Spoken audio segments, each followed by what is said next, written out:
ओम अज्ञानतिमिरन्धस्य ज्ञानाञ्जनशलाकया चक्षुरुन्मीलितं येन तस्मै श्रीगुरवे नमः। नमः ॐ विष्णुपादाय कृष्णप्रेष्ठाय भूतले श्रीमते भक्तिवेदान्त स्वामिनिति नामिने। नमस्ते सारस्वते देवे गौरवाणी प्रचारिणे निर्विशेष शून्यवादी पाश्चात्य देशतारिणे। हे कृष्णा करुणा सिंधु दीनबंधो जगतपते गोपेश गोपिका कांत राधा कांत नमस्तुते। तप्त कांचन गौरांगी राधे वृंदावनेश्वरी वृषभानुसुते देवी प्रणमामि हरिप्रिये।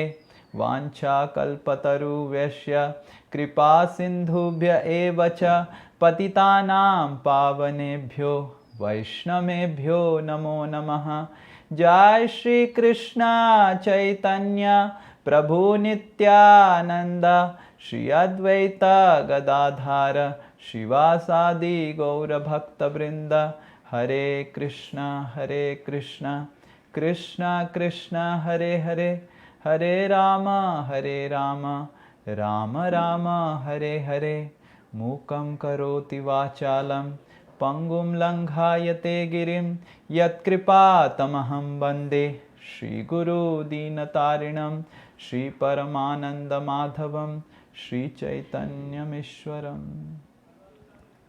नीलाचलनिवासाय नित्याय परमात्मने बलभद्र सुभद्राभ्यां जगन्नाथाय ते नमः। हरे कृष्ण। आप सबको स्वागत है जगन्नाथ कथा में। आज बहुत ही शुभ तिथि है जिसको हम सब महोत्सव के नाम पे जानते हैं, और ये सबसे बड़ा महोत्सव है गौड़ीय वैष्णव संप्रदाय में, जिसका नाम है रथ यात्रा। श्री चैतन्य महाप्रभु जब कलयुग में अवतरण किए, अनेक प्रकार की गुह्य साक्षात्कार हम सबको प्रदान किए। श्री चैतन्य महाप्रभु जब दक्षिण भारत में प्रचार करने के लिए गए, उधर एक मंदिर में उन्होंने एक बहुत ही गुह्य शास्त्र को उद्धृत किया जिसका नाम है ब्रह्म संहिता। और ये ब्रह्म संहिता में के द्वारा श्री चैतन्य महाप्रभु ने कृष्ण और श्री वृंदावन धाम की जो पराकाष्ठा है, वो परम पराकाष्ठा है, उसको इस दुनिया में स्थापित किया। पहले सब कोई समझता था कि कृष्ण और विष्णु समान हैं, पर श्री चैतन्य महाप्रभु ब्रह्म संहिता के द्वारा ये स्थापित किए कि किस तरह कृष्ण स्वयं भगवान हैं और बाकी सब उनके अवतार और अंश हैं। श्री चैतन्य महाप्रभु जब दक्षिण भारत गए थे, रामानंद राय के साथ वार्तालाप के द्वारा श्री चैतन्य महाप्रभु ने यह स्थापित किया कि किस तरह गोपियों का जो अनन्य प्रेम है भगवान कृष्ण के प्रति, वो प्रेम की, भगवान की सेवा की और भक्ति की चरम पराकाष्ठा है। और श्री चैतन्य महाप्रभु श्रीमद् भागवतम जो अमल पुराण है, जो पुराणों में श्रेष्ठ है और कृष्ण भक्ति प्रदान करता है, इसको भी स्थापित किया। पर श्री चैतन्य महाप्रभु का एक महत्वपूर्ण दान है कि जगन्नाथ जी का जो स्वरूप है, उनका जो भाव है, सारे पृथ्वीवासियों को वो साक्षात्कार करवाए। ये केवल श्री चैतन्य महाप्रभु की कृपा है जो हम श्री जगन्नाथ के बारे में, उनकी जो गुह्य स्वरूप है, उस स्वरूप के बारे में जान पा रहे हैं। नमो महावदन्याय कृष्ण प्रेम प्रदायते कृष्णाय कृष्ण चैतन्य नामने गौरतिसे नमः। इसलिए श्री चैतन्य महाप्रभु को महावदन्याय अवतार बताया गया, क्योंकि जो बहुत चिरकाल से जो नहीं दिया गया था श्री चैतन्य महाप्रभु, उसको आके हम सबको, जो हम सब पतित जीव हैं, उनको साक्षात्कार करवा रहे हैं। श्री चैतन्य महाप्रभु जब संन्यास लिए,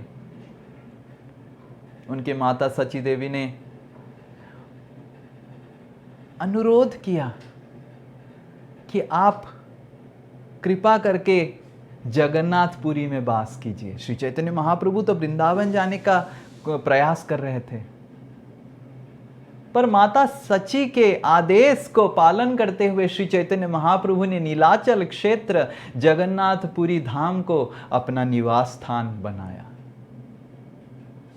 ये बाहिक कारण हैं जिसके वजह से श्री चैतन्य महाप्रभु ने नीलाचल क्षेत्र जगन्नाथपुरी धाम को अपना निवास स्थान बनाया, पर अंतरंग कारण अत्यंत गुह्य है। श्री चैतन्य महाप्रभु कृष्ण हैं,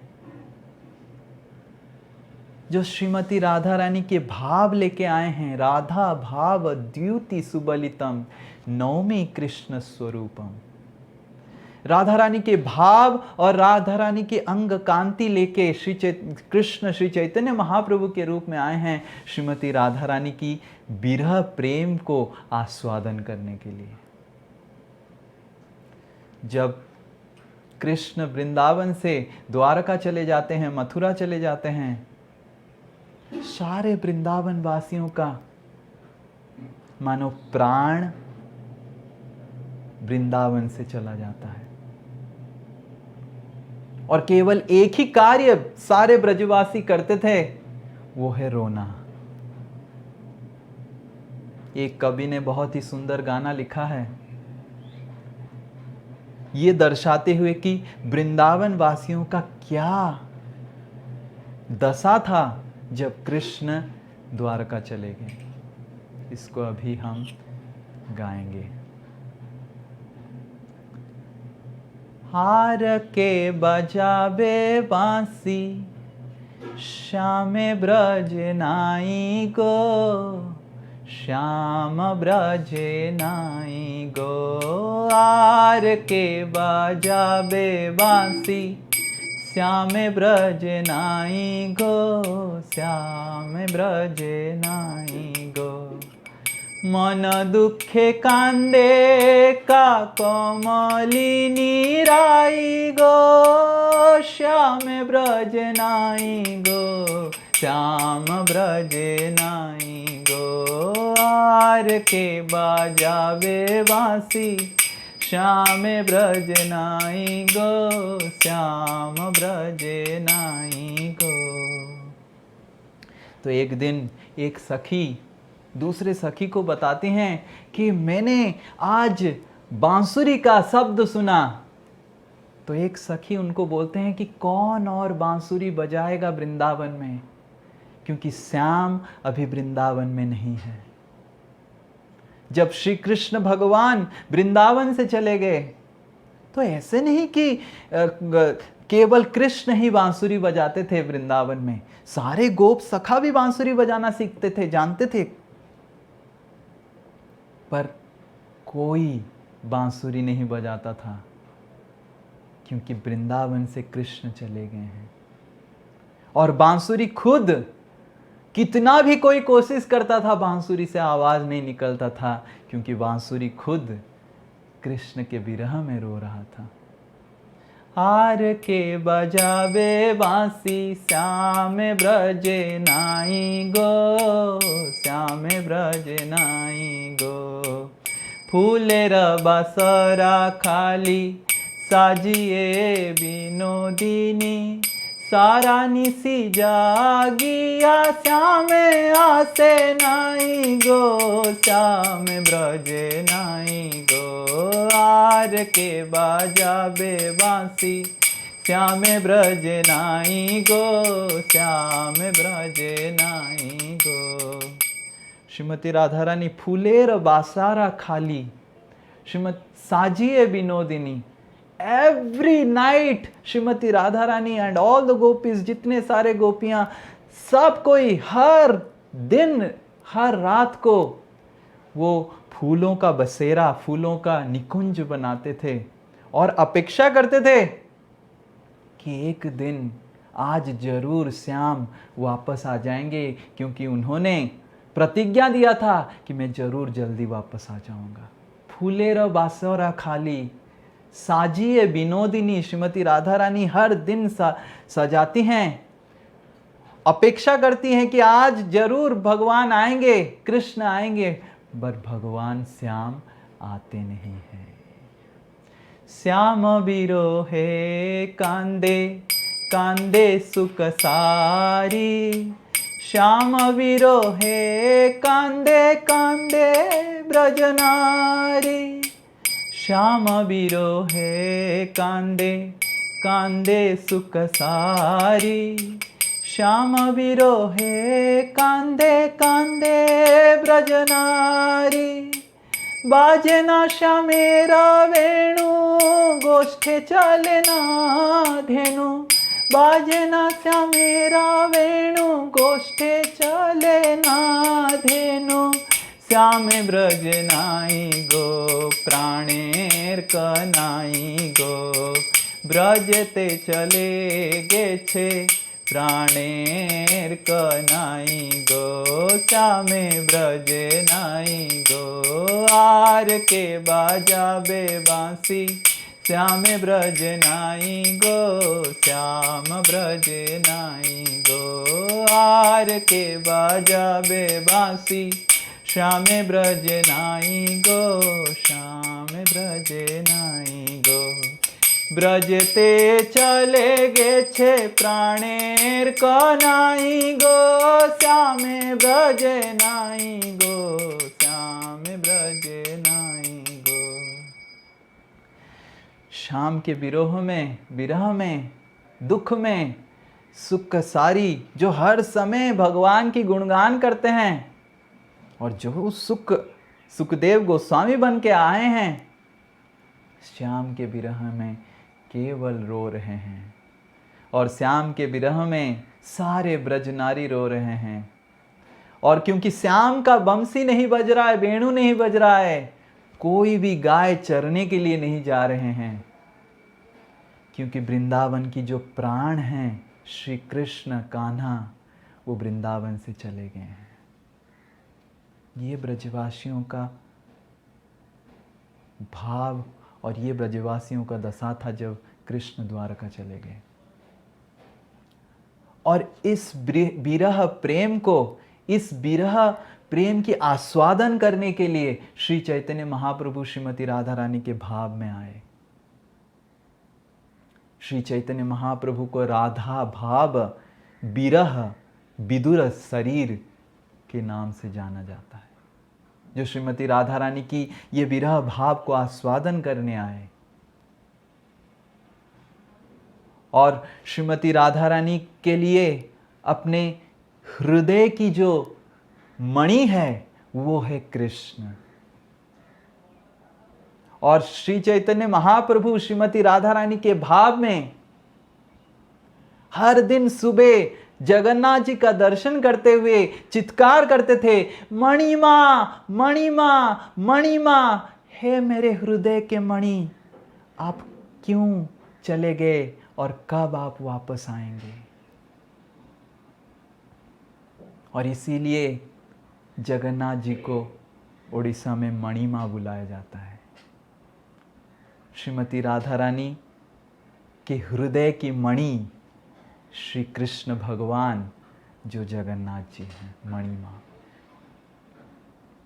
पर ये वृंदावन का हालत था, जहां पे सारे सखी लोग श्रीमती राधा रानी को किसी तरह सांत्वना देते थे कि श्याम जरूर आ जाएंगे। पर द्वारका में कृष्ण का विरह अत्यंत कष्टकर था, क्योंकि वृंदावन में बहुत सारे ब्रजवासी थे जो श्रीमती राधा रानी को अलग अलग तरीके से भगवान की स्मरण करवाते थे। पर द्वारका में एक भी व्यक्ति कोई नहीं था जो कृष्ण की दशा को, विरह दशा को समझ पाए। There was no one in Dwarka who can understand the mood of Krishna's separation from Vrindavan Dham. भगवान की पत्नियां बलराम जी, उद्धव, कोई सांत्वना नहीं दे पाते थे। कृष्ण कभी कभी राधे, गोपी, ललिता, मैया ऐसे पुकार के बेहोश हो जाते थे। और एक बार श्री कृष्ण भगवान बेहोश हुए और बहुत प्रयास के बावजूद बिल्कुल सांस उनका चल नहीं रहा था। उद्धव, सारे पत्नियां, बलराम जी, रोहिणी, देवकी, वसुदेव, सारे इतने विचलित हो गए और चिंतित हो गए। तो उस समय नारद मुनि भी आए और नारद मुनि बताने लग गए कि कृष्ण का ये जो दशा है, इसका एकमात्र उपाय है अगर हम कृष्ण को वृंदावन लेके चले जाएं। और इसीलिए आप सब एक रथ की आयोजन कीजिए, जिस रथ में सवार होकर कृष्ण को हम वृंदावन लेके जाएंगे। तो उद्धव बताए कि अगर कृष्ण वृंदावन चले जाएंगे तो मेरे को बिल्कुल विश्वास नहीं है कि कृष्ण वृंदावन से वापस द्वारका आएंगे। और वृंदावन में उनका क्या दशा होगा जब ब्रजवासियों का देखेंगे हालत, तो मेरे को बिल्कुल विश्वास नहीं हो रहा है कि उस दशा को देख के कृष्ण अपना प्राण को अपने शरीर में रख पाएंगे। तो इसीलिए नारद मुनि बताए उद्धव को कि क्योंकि आपको इतना चिंता हो रहा है, आप पहले वृंदावन में रथ लेके पहुंच जाइए और सबको समाचार दीजिए कि कान्हा आ रहे हैं, कृष्ण आ रहे हैं, श्याम आ रहे हैं, ताकि वो आनंदित होकर उत्सव मनाएं और उस उत्सव को देख के कृष्ण भी आनंदित होकर वृंदावन पहुंचे। उद्धव जी बताएं, मैं जब पहली बार वृंदावन गया था, वहां पे सारे वृंदावन वासी इतने रो रहे थे और उन सबको मैं किसी भी तरह सांत्वना देके आया कि जरूर मैं जब द्वारका वापस जाऊंगा कृष्ण को जरूर वृंदावन भेजूंगा। और अभी तक कृष्ण वृंदावन नहीं पहुंचे हैं। और इस बार मैं फिर से पहुंच गया, और फिर से अगर भगवान द्वारका से वृंदावन नहीं पहुंचे तो सारे ब्रजवासी मेरे को द्वारका वापस नहीं आने देंगे, उधर ही मेरे को प्राण त्याग करना पड़ेगा, गोपी लोग लाठी से मेरे को मार देंगे। हरे कृष्ण। तो नारद मुनि बताए बलराम जी को कि आप पहले वृंदावन जाइए। बलराम जी बताए कि मैं भी वृंदावन गया था 2 महीने के लिए ब्रजवासियों को शांत करने के लिए, और ये शपथ दे के आया था कि मैं जरूर कृष्ण को वापस लेके जाऊंगा। पर फिर भी कृष्ण वापस नहीं गए वृंदावन, तो इसीलिए मैं भी नहीं जाऊंगा। और कृष्ण का इस तरह का दशा देख के द्वारका में सुभद्रा महारानी आगे आती हैं और बताती हैं कि मैं वृंदावन जाऊंगी, आप मेरे लिए एक रथ बनाइए और बलराम जी के लिए भी एक रथ बनाइए और कृष्ण के लिए एक रथ बनाइए। हम दोनों पहले वृंदावन पहुंचेंगे और पीछे पीछे कृष्ण को आप रथ में सवार करके वृंदावन लेके आइए। तो बलराम जी और सुभद्रा महारानी रथ में सवार होके वृंदावन पहुंचे और कृष्ण बेहोश अवस्था में रथ में सवार करके भगवान को वृंदावन लेके गए। और जैसे ही द्वारका से वृंदावन प्रवेश किए, कृष्ण वृंदावन की केवल हवा से ही पागलों की तरह रथ से छलांग लगा के दौड़ने लगे निधुवन की तरफ। और बाकी सब नारद मुनि, उद्धव, बलराम जी, सुभद्रा महारानी, कोई भगवान को कंट्रोल नहीं कर पा रहा था। और भगवान इतने विचलित, उत्तेजित होकर दौड़ने लगे। और जब दौड़ के पहुंचे उधर श्रीमती राधा रानी को देखे, वो मरण अवस्था, मरण प्राय अवस्था में निधुवन में गिरी हुई थी। और बहुत सारे भक्त लोग, जटिला, कुटिला, अभिमन्यु, यशोदा, नंद बाबा, सब एकत्रित थे और हर कोई श्रीमती राधा रानी को चेतना से वापस लेके आने के लिए कोशिश कर रहे थे। और जब कृष्ण श्रीमती राधा रानी को इस भाव में देखे, कृष्ण खुद अत्यंत निगूढ़ भाव में परिणत हो गए और उनकी आंख बड़े बड़े हो गए और उधर ही वो गिर पड़े। जितने जोर से भगवान आ रहे थे उतने जोर से वो शांत हो गए और उधर ही बेहोश होके गिर पड़े। और उनका शरीर का सारा अंग उनके शरीर के अंदर प्रवेश कर लिया। उनका आंख बहुत बड़ा बड़ा हो गया और उधर ही आ आ करके चित्कार करने लगे। रा रा, कृष्ण राधा का नाम भी नहीं ले पा रहे थे और रा रा रा करके चित्कार करने लगे। और जैसे ही कृष्ण रा करके चित्कार किए, श्रीमती राधा रानी तुरंत अपनी बेहोश अवस्था से तुरंत जागृत हो गई और कृष्ण की चरण को संवारने लग गई।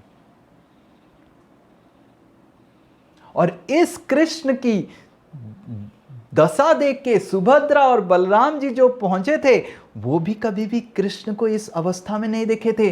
वो भी कृष्ण को इस अवस्था में देख के वो भी अपने रथ से गिर गए और वो भी कृष्ण की स्वरूप के अनुसार अपना स्वरूप परिवर्तन कर दिए। और जब सारे ब्रजवासी लोग देखे कृष्ण, बलराम और सुभद्रा का ये स्वरूप, अत्यंत दुखी होके जोर जोर से कीर्तन करने लग गए। और जब सब लोग कीर्तन करने लग गए, श्रीमती राधा रानी श्री कृष्ण भगवान की पैर संवारने लग गए। फिर से कृष्ण और बलराम और सुभद्रा महारानी उनके जो स्वरूप है, द्विभुज स्वरूप है, उसमें फिर से परिणत हो गए। और ये जो दर्शन है कृष्ण सारे ब्रजवासियों को दिए, सारे द्वारका वासियों को जो वृंदावन आए थे दिए, ये दर्शन श्री जगन्नाथ जी का स्वरूप है।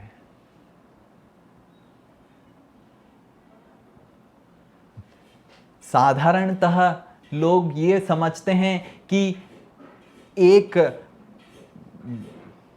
जो लकड़ी का स्वरूप बनाता है वो आया था, बहुत ही वृद्ध हो गया था और 21 दिन तक बना रहा था और वो भगवान की स्वरूप को आधा बनाया, इसीलिए भगवान जगन्नाथ जी का ऐसा स्वरूप है। ये साधारणतः लोग ऐसे बोलते हैं, पर इसका जो गुह्य कारण है, जो श्री चैतन्य महाप्रभु हमको प्रदर्शन करके गए हैं, साक्षात्कार दिए हैं, वो ये है कि कृष्ण श्रीमती राधा रानी की विरह में, श्रीमती राधा रानी की विरह प्रेम को जब आस्वादन करते हैं, उस विरह प्रेम के आस्वादन में श्री कृष्ण भगवान की स्वरूप में जो परिवर्तन होता है वो है श्री जगन्नाथ स्वामी। जगन्नाथ जी का स्वरूप अत्यंत गुह्य है और इसीलिए श्री चैतन्य महाप्रभु जगन्नाथ जी के पास आके वास किए, क्योंकि एक पियक्कड़ दूसरे पियक्कड़ के पास वास करता है। श्री चैतन्य महाप्रभु राधा रानी के भाव में, कृष्ण के विरह में पागलों की तरह जगन्नाथपुरी में इधर उधर श्री कृष्ण भगवान को खोज रहे थे। हे कृष्णा, हे कान्हा, आप कहां हैं? और जगन्नाथपुरी में जगन्नाथ जी जो स्वयं कृष्ण है, वो श्रीमती राधा रानी की विरह में हे राधे करके हर समय जगन्नाथपुरी में श्री जगन्नाथ स्वामी इस भाव में वास करते हैं। और क्योंकि दोनों का भाव समान है, दोनों ही विरह भाव, विप्रलंब भाव के आस्वादन कर रहे हैं, इसलिए श्री चैतन्य महाप्रभु नीलाचल क्षेत्र को अपना वास स्थान बनाए संन्यास के बाद। नीलाचल क्षेत्र को विप्रलंब क्षेत्र भी बताया जाता है। विप्रलंब मतलब भगवान की विरह प्रेम। भगवान की विरह में जो प्रेम की आस्वादन होता है उसको विप्रलंब बोला जाता है। जगन्नाथ स्वामी श्रीमती राधा रानी की विरह में कृष्ण का स्वरूप है। और इसीलिए हम सबको प्रार्थना करना चाहिए भगवान कृष्ण को, जो जगन्नाथ के स्वरूप में हमको दर्शन दे रहे हैं वृंदावन की विरह में, उसी तरह हम सब इस जगत में फंसे हुए हैं, वृंदावन से अनेक अनेक दूर। We are crores and millions and billions of miles away from Vrindavan Dham. और इस जड़ जगत में, भौतिक जगत में हम फंस के हम अपने हृदय में जो भगवान की निवास स्थली है उसमें काम, क्रोध, लोभ, मद, मात्सर्य को सिंहासन में बिठा के उसका पूजा कर रहे हैं। और ये जो रथ यात्रा महोत्सव है, भगवान को द्वारका से वृंदावन वापस लेके आने का महोत्सव है। और हमको प्रार्थना करना चाहिए जगन्नाथ स्वामी को, जगन्नाथ स्वामी नयन पथगामी भवतु में। हे जगन्नाथ स्वामी, हे कृष्ण, आप के बहुत बड़े बड़े नयन हैं, आप मेरे को वृंदावन की पथ दिखाइए। नयन पथगामी भवतु में, मेरा नयन किस तरह वृंदावन की ओर रहे, और आप कृपा करके मेरे हृदय में वास कीजिए और मेरे हृदय को वृंदावन में परिणत कीजिए। तो ये रथ यात्रा महोत्सव और जगन्नाथ स्वामी की जो गुह्य स्वरूप है श्री चैतन्य महाप्रभु ने बताया। तो ये मेरा निवेदन है कि ये जो 7 दिन हम कथा करने वाले हैं जगन्नाथ जी के बारे में, रथ यात्रा के बारे में, आप सब हर दिन जगन्नाथ जी को प्रार्थना कीजिए कि वो हम सब को, जो हम सब ये भौतिक जगत में फंसे हुए हैं वृंदावन से सैकड़ों दूर, हम सबको वृंदावन की पथ दिखाएं। Lord Jagannath is in the mood off Vrindavan. जब वृंदावन की विरह भाव में कृष्ण का स्वरूप है जगन्नाथ, और हम सब भी वृंदावन से दूर इधर फंसे हुए हैं। और अगर, क्योंकि जिस तरह के लोग के साथ हम संग करेंगे, उसी तरह के व्यक्ति का भाव हमारे अंदर संचारित होगा। अगर हमको वृंदावन की विरह, और if we really want to feel the separation from Vrindavan, then we really need to worship Jagannath, because he is also feeling separation from Vrindavan. Valmiki मुनि रामायण में बताते हैं कि जब सीता महारानी की विरह में पागलों की तरह श्री रामचंद्र अलग अलग जगह भटक रहे थे, उस समय दंडकारण्य में बहुत सारे ऋषियों के पास पहुंचे और ऋषियों को रामचंद्र भगवान पूछने लग गए कि सीते कहां हैं। और ऋषि लोग भगवान श्री रामचंद्र की चरण को पकड़ लिए और बोलने लग गए, हम सन्यासी हैं, हमको पत्नी की विरह समझ में नहीं आता है, हमको पत्नी ही समझ में नहीं आता है, पत्नी का विरह क्या समझ में आएगा, पत्नी का प्रेम क्या समझ में आएगा। आपको अगर आपकी पत्नी को ढूंढने के लिए सहायक उपयुक्त व्यक्ति चाहिए, आप तुरंत सुग्रीव के पास पहुंच जाइए, क्योंकि सुग्रीव भी पत्नी के विरह में पागल है और आप दोनों का अच्छा जोड़ी बनेगा। और जरूर सुग्रीव जी आपको सहायक बनेंगे, सहायता करेंगे सीता महारानी को ढूंढने के लिए। उसी तरह जगन्नाथ स्वामी वृंदावन के विरह में, श्रीमती राधा रानी के विरह में द्वारका में निवास कर रहे हैं। और अगर हम रामचंद्र ने सुग्रीव जी को सहायक बना, और जब सुग्रीव जी का सहायक बना उनकी पत्नी को वापस लेके आने के लिए, तब सुग्रीव जी भी रामचंद्र को सहायक बने सीता महारानी को ढूंढने के लिए। तो उसी तरह हम अगर जगन्नाथ स्वामी की विरह को सांत्वना देंगे, रथ यात्रा महोत्सव में जगन्नाथ जी को द्वारका से वृंदावन वापस लेंगे, तो in reciprocation Jagannath will definitely take us to Vrindavan Dham. Jagannath promises anyone who participates in Rath Yatra and helps him to reach Vrindavan Dham, he promised that I will definitely take him to Vrindavan Dham. Rathe cha bamana drishtva पुनर्जन्म न विद्यते।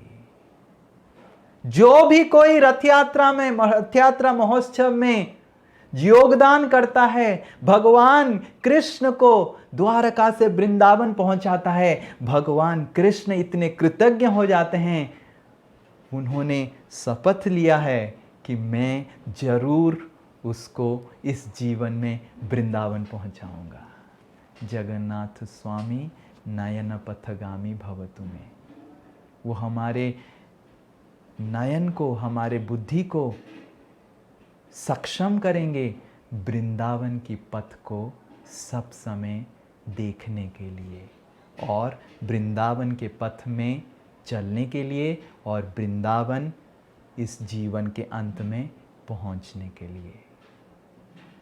जय श्री जगन्नाथ स्वामी की, श्री कृष्ण भगवान के, श्री श्री वृंदावन धाम के, श्री श्री रथ यात्रा महामहोत्सव की जय, श्रील प्रभुपाद की।